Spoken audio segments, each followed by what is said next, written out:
शीतकालीन सत्र में एक सप्ताह से विपक्ष हंगामा करता रहा। उसके बाद दनादन लगातार जितने बिल थे, क्योंकि इनको जितने बिल पास कराने हैं फिर वो काम करेंगे। अब फिर वो इसी तरह से इस बार भी क्या हो जाएगा, फिर आप लोग रहेंगे ये तो देखिए जी अपने से बिल पास करा लेते हैं, ये करा लेते हैं। सवाल ये है कि क्यों नहीं, मतलब हम लोग तो ऐसा सोच नहीं सकते कि हमें कंपनी से नाराजगी है तो बैठ के यहाँ पे नारेबाजी शुरू कर दें। अरे सदन तो काम करने के लिए है ना, आप वहां पर जाकर विरोध कीजिए, लेकिन अपने तर्कों से कीजिए ना, दलीलों से कीजिए। प्लेकार्ड और नारेबाजी उसकी क्या जरूरत है? मेरा ये प्रश्न इसलिए है, मुझे नहीं समझ में आ रहा। आप रंजीत जी, आपको हंसी आ रही है, अच्छी बात है, आप हंस लीजिए, क्योंकि हंसने की वजह आजकल जीवन में वैसे भी बहुत कम है। लेकिन सवाल यह ना कि जो दफ्तर जाता है मैडम वो काम करता है। 1.5 करोड़ देश का बर्बाद होता है 1 घंटे में, जब 1 घंटे का काम नहीं होता है सदन में। और यहां पर तो आप लोगों की छुट्टी पे छुट्टी चल रही है। मेरे को अंजना जी बिल्कुल दिल से दर्द है कि किस तरह भाजपा सरकार पानी में पैसा बहा रही है उन टैक्स पेयों का जो 1-1 रुपया बचा के अपना घर चलाते हैं। ये वही लोग हैं जो गरीबों के अकाउंट में 15 लाख देने वाले थे, और अभी स्विस बैंक बता रहा है कि वहां पे एनपीए जो स्विस बैंक में इंडियंस का पैसा है वो डबल हो गया है। सुधांशु जी से पूछिए कि क्या गरीब के अकाउंट में 30 लाख डालने वाले हैं क्या? और 1.5 करोड़ रुपए जो डेली सदन के बर्बाद हो रहे हैं। मैं विश करूंगी अंजना जी, एक बार आप हम लोगों के साथ आइए और धूप में गांधी स्टैचू के पास बैठिए और हमारी व्यवस्था को देखिए कि सदन पहुंचने के बाद किस तरह हम लोगों को देखा भी नहीं जाता है और हम लोग बोलते रह जाते हैं, हमारे एलओपी बोलते रह जाते हैं कि ये बहुत अति महत्वपूर्ण मुद्दा है, इमीडिएट महंगाई पे चर्चा कराइए। तो ये इधर उधर की बात करते हैं, आम और इमली की बात करते हैं, फिर सपने में कौन आया उनकी बात करते हैं, और फिर प्रेस कॉन्फ्रेंस अमेठी और ठीक है, एकदम स्ट्रेट सवाल है, स्ट्रेट जवाब दीजिए। सिर्फ शर्म आती है। सुधांशु जी, स्ट्रेट सवाल है उनका। बिल्कुल, मैं बताता हूं क्यों ये लोग भाग रहे हैं। अभी आपने रंजीत जी की बाइट दिखाई थी, वो संसद भवन के बाहर मीडिया के सामने बोल रही थी कि 410 का सिलेंडर है। सदन के अंदर नहीं बोल सकती थी क्योंकि मार्केट में 410 का सिलेंडर नहीं था। बस यही अंतर है, इसी वजह से सारा वितंडावाद खड़ा करना है, क्योंकि सदन में चर्चा करना बहुत कठिन काम है। वहां पे तो यथार्थ के साथ बात होगी, महंगाई पे बात होगी। बिल्कुल, आप बताइए, सब हाल के इतिहास में 10% से ऊपर महंगाई की दर कब रही? अच्छा, महंगाई पर बहस की इजाजत कौन देगा? सुधांशु जी, हम लोग अनजान हैं, आप लोग माननीय सांसद हैं। जीएसटी एक सेकंड सर प्लीज, एक सवाल है मेरा, हमारे दर्शक भी जानना चाहते हैं सर। वो बोली, मैं 2 वाक्य तो पूरा कर लूं। अरे अंजना जी, एक वाक्य तो पूरा कर लूं, एक वाक्य सिर्फ, उसके बाद चलिए सदन में जानते क्या होगा, आपसे कहा जाएगा चलो जीएसटी में यूनानिमस की बात से आपको समस्या है तो पत्र दिखा दीजिए ना, आपके वित्त मंत्री ने कहां लिखा कि हम इसका विरोध करते हैं। राजस्थान तो छोड़िए, केरल जहां से राहुल गांधी जी सांसद हैं, दिखा दीजिए वहां कहां लिखा है। सदन में तो ये लिखित में पूछा जाएगा ना, मीडिया में आकर तो कुछ भी बोल दीजिए। आज मैं आपसे पूछता हूं, चलिए मीडिया में जारी कर दीजिए ना कि हमारे वित्त मंत्री ने जीएसटी का इसका विरोध किया था, जो वो खुद सदस्य थे उस कमेटी के जिसने रिकमेंड किया है। अभी दूध का दूध पानी का पानी हो जाएगा, लंबा भाषण देने की जरूरत ही नहीं। आप अंजना जी पूछिए, आप क्या पूछ रहे हैं? मैं पूछ रही थी सुधांशु जी कि सदन में महंगाई पर बहस हो, इस बात की इजाजत कौन देगा?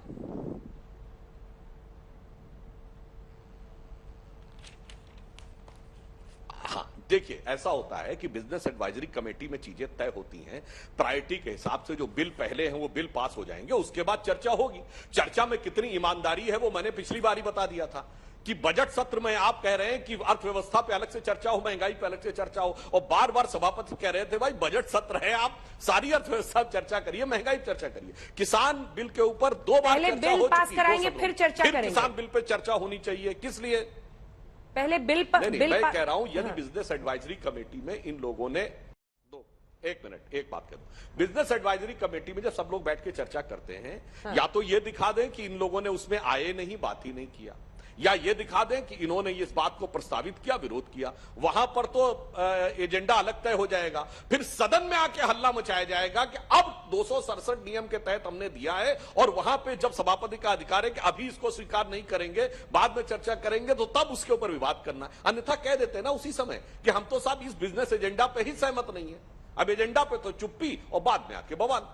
एजेंडा पर चुप्पी, बाद में बवाल। रंजीत जी, सब पॉलिटिकल पोजीशनिंग है, ये उनका आरोप। देखिए, अभी सुधांशु जी, अभी आप बीएससी की बात कर रहे थे, आप थे क्या? हमारे एलओपी तो थे, हम लोगों ने बकायदा पीसी करके बताया भी कि हम लोगों ने कहा है सर्वप्रथम महंगाई पे दूसरा बेरोजगारी पे, तीसरा अग्निपथ पे, चौथा नफरत के कारण जो जघन अपराध हुए हैं उस पे, और लगातार जो रुपया गिर रहा है उस पे। ये सारे अति महत्वपूर्ण है और इनको सबसे पहले लेना चाहिए। आप थे क्या? आपके एलओपी ने आपको बताया क्या? और उसके बाद सदन में आकर इन चीजों को क्यों नहीं माना गया? सारा विपक्ष चाह रहा है महंगाई पे चर्चा हो, तो आप क्यों नहीं करना चाह रहे हैं? आपके एलओपी ने बताया क्या? सिर्फ ये बता दीजिए। आप कह रहे हैं दूध का दूध पानी का पानी हो जाएगा, दूध का दूध पानी का पानी हो जाएगा।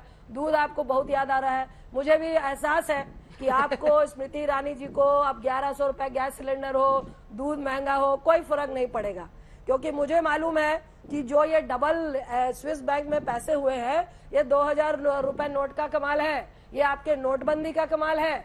याद है ना, आप काला धन और एनपीएल लाने के लिए नोटबंदी कर रहे थे और कह रहे थे काला धन होता कैसे है, बड़े नोटों से होता है, और आपने 1000 के नोट को फटाफट 2000 रुपए का नोट कर दिया। अब स्विस बैंक डबल हो गया। सुधांशु, तो ये तो बता दीजिए कि 30 लाख रुपए आएंगे क्या? 24 से पहले ये वाला जुमला तो दे दीजिए और प्रधानमंत्री साहब को बोलिए, आप जो कह रहे हैं यहाँ कागज दिखा दो, यहाँ कागज दिखा दो, ये असंसदीय है। पार्लियामेंट का जवाब पार्लियामेंट के अंदर ही देंगे, पार्लियामेंट के अंदर ही हम वो कागज दिखाएंगे। हमारी जीएसटी क्या थी, हमारा टैक्स क्या था, हमने किस किस पे टैक्स लगाया, हमारे कितने स्लैब थे और आपके कितने स्लैब है। 28% तक स्लैब गया है और कई चीजों पे 18 और 28 मिला के 54% तक स्लैब है। पार्लियामेंट में आइए ना, वहां तो हम भी आपको झूठ नहीं कह सकते, आप भी नहीं कह सकते। आप खुद कह रहे हैं एक एक चीजें रिकॉर्ड होती हैं। ऊपर से आपने हम लोगों को कई चीजों पे, हम आपको बोले कि आप भाई भ्रष्टाचारी हैं, ये भी असंसदीय हो जाएगा। हम आपको बोले भाई साहब आप जुमलेबाज हैं, ये भी असंसदीय हो जाएगा।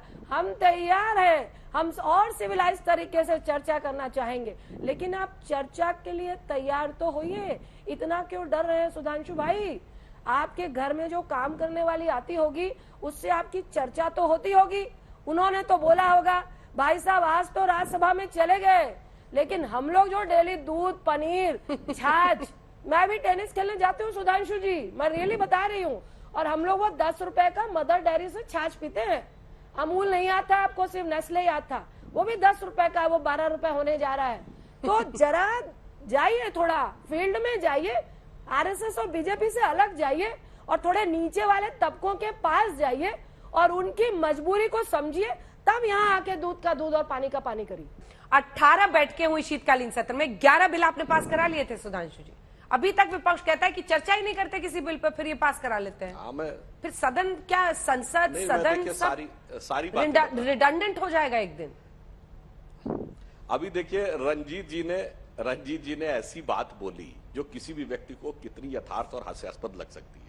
उन्होंने कहा 2000 रुपए का नोट हो गया, इस वजह से विदेशी बैंकों में रुपया डबल हो गया। मतलब विदेशी बैंकों में भारत का रुपया जाता है क्या, भारतीय करेंसी में जाता है क्या? इस तरह की बात वहां पे नहीं की जा सकती। अभी उन्होंने एक और बात बोली, आपने सही कहा, आपने टेनिस खेला और उसके बाद आपने मदर डेयरी का दूध पिया। मैडम मैं कहना चाहता हूं, भारत में जो कबड्डी खेलता है, जो गांव में कुश्ती लड़ता है, वो छाछ पीता है, अपने गांव के हलवाई या गांव के ग्वाले का दूध और दही पीता है। उसे पैक्ड वाले की जरूरत नहीं, और पैक्ड में अगर आपने उनको बराबर का हक दे दिया तो इतनी बड़ी बड़ी कंपनियां जो आप कह रही ना, मार्केट शेयर बता दीजिए किसका कितना है। जिनका आपने छोटे लोगों का नाम लिया वो तो बेचारे कहीं मिनिस्कल हैं, मतलब नगण्य वाली परिस्थिति में है मार्केट शेयर में। ये बड़े बड़े जाइंट्स जो थे, जिन्होंने बड़ा बड़ा मार्केट शेयर कब्जा कर रखा है, उनको और छोटों को बराबरी देने में हमेशा छोटे को ही नुकसान होगा। अब हमने कहा कि भाई जो पैक्ड होगा उसके ऊपर सरचार्ज लगेगा, जो खुले में भारत व्यवस्था के तहत। भाई बताइए, अब आपने कहा मूड़ी की बात, ये बताइए गांव में दही किसमें जमाया जाता है? मिट्टी के उसमें जमता है ना, कूड़ा जिसको कहते हैं, मिट्टी के कूड़े में। प्लास्टिक में नहीं आता है, प्लास्टिक में बड़का आदमी पीता है, शहर का आदमी पीता है। शहर में भी सारा नहीं, शहर का भी बड़ा अरे सर मिडिल क्लास को क्यों ऐसे शहरी और अमीर और क्या क्या बता रहे हैं आप? जिस वर्ग से, अरे सर मिडिल क्लास को कहां पहुंचा रहे हैं आप? मैं दूसरी बात कह रहा हूं, जो इन्होंने कहा मूड़ा, नहीं मैं दूसरी बात कह रहा हूं। भाई हमने तो ये बात कही कि जो इन्होंने गांव की बात कही, गरीब की बात कही, हम तो उसके लिए सुविधा उत्पन्न कर रहे हैं। आपके घर में कौन सी दही आती है? ये कह रहे हैं कि नहीं साहब, उसको और बड़े वाले को बराबर होना चाहिए, दोनों को बराबर होना चाहिए। सांसद जी आपके घर में कौन सी दही आती है? बेचारा मर जाएगा गरीब आदमी। सांसद जी आपके घर में कौन सी दही आती है? नहीं, मैं एक कंपनी का नाम मत बताइए, आप लोग गुनाह की किसी कंपनी का प्रचार कर रहे हैं। यदि एक मिनट भाई, जो दिल्ली में मिलता है वो आता है, मैं तो बात कह रहा हूं, जो दिल्ली में मिलता आता है, मदर डेयरी का आता है। अब मैं दूसरी बात कह रहा हूं, मगर यही बताइए ना, जो अपने दुकान के ऊपर बेच रहा होगा दही और जो पैक दही आएगा, जिसके पीछे इतना बड़ा इंफ्रास्ट्रक्चर है उस कंपनी का, दोनों को बराबर की सुविधा मिलेगी तो कौन सर्वाइव करेगा? अंजना जी बताइए, मार्केट में कौन सर्वाइव करेगा? क्या हमारा दायित्व तो नहीं बनता उसको थोड़ा सा राहत देने का, कि कम से कम वो सर्वाइव कर सके जो सुबेरे जमाता है और शाम को बेच देता है, उसका प्रोसेस होके पैक्ड होके और कई दिनों को ट्रेवल करके एयर कंडीशन कंटेनर्स में नहीं आता है। वो भी एक अच्छी चीज है, देश के लिए महत्वपूर्ण है, हम दूध एक्सपोर्ट भी करते हैं, हम ये नहीं कह रहे, परंतु जब हम न्याय की बात करें तो सबसे गरीब व्यक्ति को और उसको दोनों को एक समान रूप से न्याय देने की बात करनी चाहिए। अब रही बात डिस्कशन की, तो डिस्कशन में तो हम ये बात कही रहे हैं कि भाई हम पिछले सत्र से लेकर वर्तमान सत्र तक, अगर आपने बात कही कि एलओपी, आपने क्या वर्ड बोला प्रेस कॉन्फ्रेंस में, अरे भाई एलओपी ने अंदर क्या बोला ये बताइए ना, और प्रेस कॉन्फ्रेंस में अगर है तो मैं फिर आपसे कह रहा हूं, क्यों नहीं चिट्ठी जारी कर देते अपने वित्त मंत्रियों की, क्योंकि वो है ही नहीं, सिर्फ बाहर आके हल्ला मचाना है। अन्यथा आप कम से कम चलिए अपने राज्यों से कहिए वहां जारी कर दें, राज्य में तो विधानसभा चल रही, वहां जारी कर दें जहां आपकी सरकार है। राजस्थान में विधानसभा में जारी कर दीजिए, केरल में विधानसभा में जारी कर दीजिए, उसके बाद केंद्र सरकार के मुंह के ऊपर मार के कहिए देखिए साहब हमने तो विरोध किया था, फिर भी आपने हमारे विरोध को कुचल दिया। हकीकत ये नहीं है, हकीकत ये है कि आप ही ने प्रस्तावित किया, सबने मिलकर निर्णय लिया, सदन में ये बात होगी तो सारी चीज सामने आ जाएगी कागजों के साथ, तो बाहर आकर बयान दो, उसके बाद हल्ला मचाओ और चले जाओ। अंजना जी, हाँ रंजीत जी जवाब दीजिए। मैं बोलूं? हाँ बोलिए, आप ही का जवाब। अन्ना जी, जब वो इतने आश्वस्त हैं और उन्होंने जो जीएसटी लगाया है बिल्कुल परफेक्ट लगाया है, तो बहस कराइए ना सुधांशु जी, क्यों नहीं करा रहे हैं? दूध का दूध पानी का पानी होगा ना, तो फिर डर क्यों लग रहा है आपको? चर्चा क्यों नहीं करा रहे हैं? जनता भी डर रही है, आप जो इतनी लंबी बात कह रहे थे ना, दूध का दूध पानी का पानी कर दिया है, दूध का नाम सुन। अंजना जी, पहले आप भी बताइए कि आप सुधा का दही नहीं खाती हैं, आप वेरका का दही नहीं खाती हैं। ये फूड क्वालिटी की बात कर रहे हैं एक तरफ, आपको सुधांशु जी गांव का लोग सुन रहा होगा, आप अभी तुरंत बोल के गांव मत जाइएगा, आपके साथ अच्छा नहीं होगा। गांव के लोग भी क्वालिटी फूड खाना चाहते हैं, और क्वालिटी फूड खाने का मतलब आपका अडानी नहीं है। ये जो 5% जीएसटी आप बिल्कुल लोकल लोगों पे, जो लघु उद्योग, छोटा एंटरप्रेन्योर में पैकेजिंग करते हैं ना, ये आप उसको मार के फिर एक बड़ा ब्रांड लाएंगे, वो किसका होगा? अडानी का होगा, फिर जबरदस्ती खाना पड़ेगा। आप सिर्फ बीपीएल की और एपीएल की बात क्यों कर रहे हैं भाई? सैलरी बेस वाले क्या करें? या तो आपका 200 रुपए का दही खाए, क्या ये आपको लगता है सैलरी बेस वाले का भी हक नहीं है कि बिना जीएसटी के पैकिंग वाला खाने का? आप ये किसको इमोशनली ब्लैकमेल कर रहे हैं कि बाल्टी के दूध में मक्खी, बाल्टी के दूध, इनको मालूम है बाल्टी के दूध में मक्खी होती है, ठेला में मक्खी होता है, बिल्कुल होता है।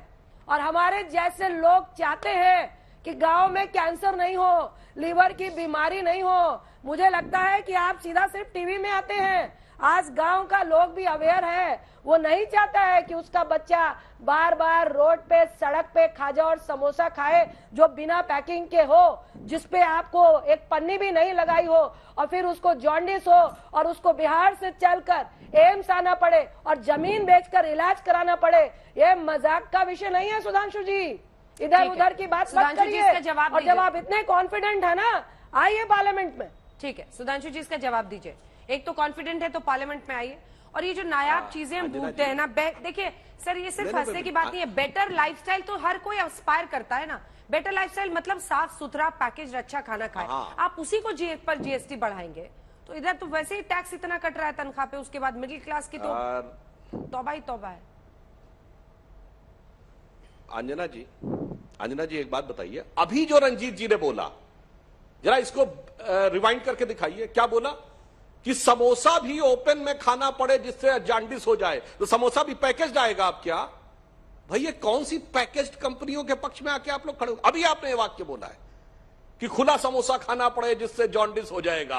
यानी अब ये बोला- उस दौर के बोला है। पक्षधर हैं जहां पैकेज्ड समोसा भी मिलेगा, यानी समोसा वालों की भी ऐसी तैसी कर दी। पहले वाले वक्तव्य में कह ठीक है दिया सर, था खत्म- मक्खी खत्म वाला करने- दही और टाइम- मक्खी वाला टाइम खत्म हो दूध, रहा अब पैकेज वाला समोसा। लाइन। देखिए इसीलिए मैं ये बात कह रहा हूं हाँ। कि यदि आप लोगों को ढंग से बहस करनी थी तो आप लोग उसके लिए तथ्य रख सकते थे, परंतु चूंकि आधार नहीं है इसलिए इस प्रकार का प्रचार